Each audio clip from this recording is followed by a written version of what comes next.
ಸರ್ಕಾರಿ ಅನುದಾನದ ಕಾಂಕ್ರೀಟ್ ರಸ್ತೆ ಒತ್ತುವರಿ, ಅಪಘಾತ ಭೀತಿ, ಅಧಿಕಾರಿಗಳ ನಿರ್ಲಕ್ಷ್ಯಕ್ಕೆ ಗ್ರಾಮಸ್ಥರ ಆಕ್ರೋಶ.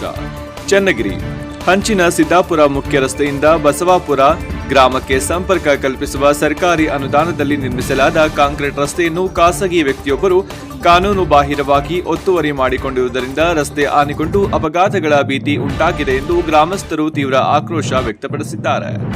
ಗ್ರಾಮಸ್ಥರ ಮಾಹಿತಿ ಪ್ರಕಾರ ಸರ್ವೆ ನಂಬರ್ 4/1ರಲ್ಲಿ ರಾಜಪ್ಪ ತಂದೆ ಹಾಲಪ್ಪ ಎಂಬ ವ್ಯಕ್ತಿ ರಸ್ತೆ ಬದಿಯ ಮಣ್ಣನ್ನು ತೆಗೆದು ತಮ್ಮ ಜಾಗಕ್ಕೆ ಸೇರಿಸಿಕೊಂಡಿದ್ದು, ಇದರಿಂದ ರಸ್ತೆ ಅಂಚು ಕುಸಿದು ವಾಹನ ಸಂಚಾರಕ್ಕೆ ಅಪಾಯಕಾರಿಯಾಗುವ ಸ್ಥಿತಿ ನಿರ್ಮಾಣವಾಗಿದೆ. ಸಾರ್ವಜನಿಕರು ಹಾಗೂ ಶಾಲಾ ಮಕ್ಕಳು ಈ ರಸ್ತೆಯ ಮೂಲಕ ದಿನನಿತ್ಯ ಸಂಚರಿಸುವ ಸಂದರ್ಭದಲ್ಲಿ ಜೀವ ಭಯದಲ್ಲೇ ಹೋಗಿ ಬರಬೇಕಾದ ಪರಿಸ್ಥಿತಿ ಉಂಟಾಗಿದೆ ಎಂದು ಗ್ರಾಮಸ್ಥರು ಆರೋಪಿಸಿದ್ದಾರೆ.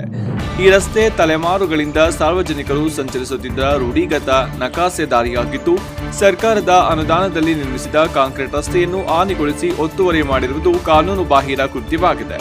ಈ ಕುರಿತು ಸಂಬಂಧಪಟ್ಟ ಅಧಿಕಾರಿಗಳ ಗಮನಕ್ಕೆ ತಂದು ತಿಂಗಳಿಗೂ ಹೆಚ್ಚು ಕಾಲ ಕಳೆದರೂ ಯಾವುದೇ ಕ್ರಮ ಕೈಗೊಳ್ಳದಿರುವುದು ಅಧಿಕಾರಿಗಳ ನಿರ್ಲಕ್ಷ್ಯವನ್ನು ತೋರಿಸುತ್ತದೆ ಎಂದು ಸಾರ್ವಜನಿಕರು ಅಸಮಾಧಾನ ವ್ಯಕ್ತಪಡಿಸಿದ್ದಾರೆ.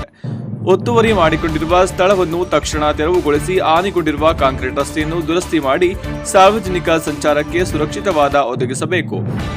ತಪ್ಪಿತಸ್ಥ ವ್ಯಕ್ತಿಯ ವಿರುದ್ಧ ಕಾನೂನು ಕ್ರಮ ಕೈಗೊಳ್ಳಬೇಕು ಎಂದು ಬಸವಾಪುರ ಗ್ರಾಮಸ್ಥರು ಆಗ್ರಹಿಸಿದ್ದಾರೆ. ಈ ಕುರಿತು ಸಾಮಾಜಿಕ ಹೋರಾಟಗಾರ ಬಸವಾಪುರ ರಂಗನಾಥ್ ಮಾತನಾಡಿ, ಸಾರ್ವಜನಿಕರ ಸಂಚಾರಕ್ಕೆ ಇರುವ ರಸ್ತೆಯನ್ನು ಒತ್ತುವರಿ ಮಾಡಿಕೊಂಡು ಹಾಳು ಮಾಡಿರುವುದು ಅತ್ಯಂತ ಗಂಭೀರ ವಿಚಾರ. ಅಧಿಕಾರಿಗಳು ಕೂಡಲೇ ಸ್ಥಳ ಪರಿಶೀಲನೆ ನಡೆಸಿ ಒತ್ತುವರಿ ತೆರವುಗೊಳಿಸಿ ರಸ್ತೆ ದುರಸ್ತಿ ಮಾಡಿಸಬೇಕು. ಇಲ್ಲವಾದರೆ ಬಸವಾಪುರ ಗ್ರಾಮಸ್ಥರೆಲ್ಲರೂ ಸೇರಿ ಹೋರಾಟ ನಡೆಸುವ ಅನಿವಾರ್ಯತೆ ಎದುರಾಗುತ್ತದೆ ಎಂದು ಎಚ್ಚರಿಕೆ ನೀಡಿದ್ದಾರೆ. ಸಾರ್ವಜನಿಕರ ಸುರಕ್ಷತೆಗಾಗಿ ತಕ್ಷಣ ಕ್ರಮ ಕೈಗೊಳ್ಳಬೇಕೆಂಬ ಒತ್ತಾಯ ಗ್ರಾಮಸ್ಥರಿಂದ ವ್ಯಕ್ತವಾಗಿದೆ. ವರದಿ ದೇವರಾಜ್ ಕೆ. ನೆಲ್ಲಿಹಂಕಲು, ದಾವಣಗೆರೆ.